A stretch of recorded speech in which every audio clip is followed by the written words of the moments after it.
Jai Baba, Chapter 46. Baba became immensely popular in the latter part of his life, while he was in the physical body. Shirdi became the pilgrim spot in western Maharashtra. People from all over the country flocked to Shirdi to get just a glimpse of Sai. Our Baba remained the same.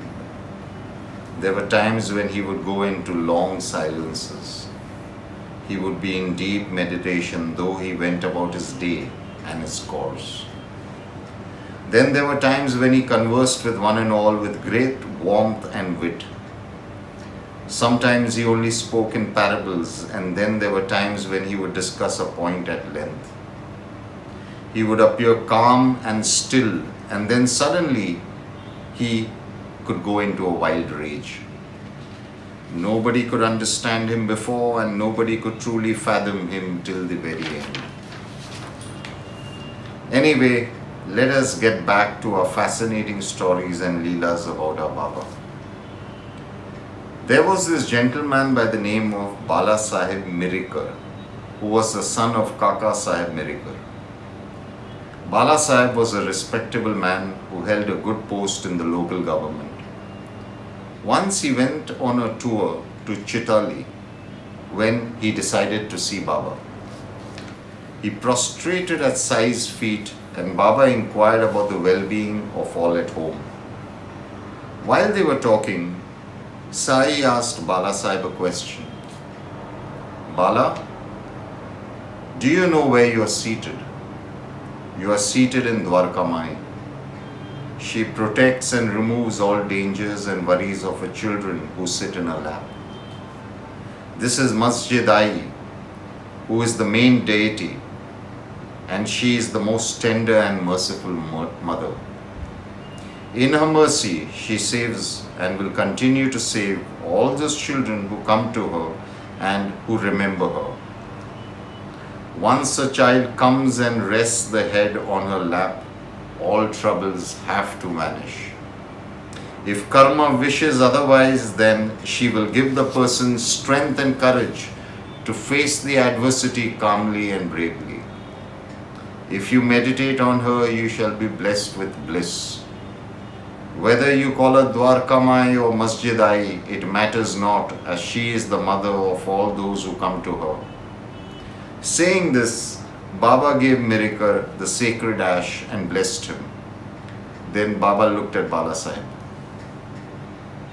Do you know that long Baba?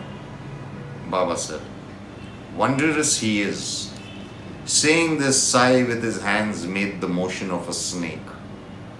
Wondrous and treacherous he is, but he can do nothing to us.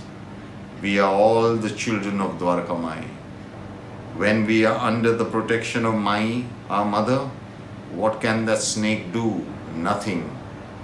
The killer may be strong and cunning, but our mother is all powerful. Mirikar left confused, but certain that he was protected.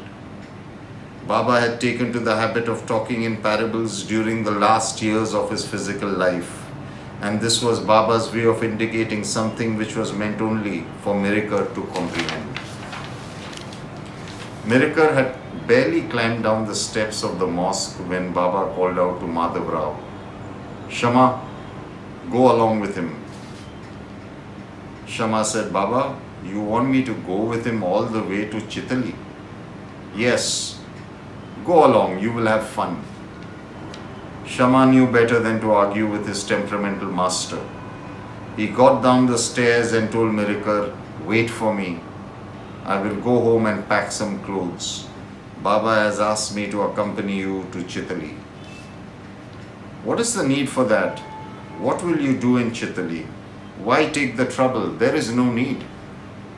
Shama climbed back up the stairs of Masjid Ai and told Baba what Bala Sahib had told him. Baba sighed.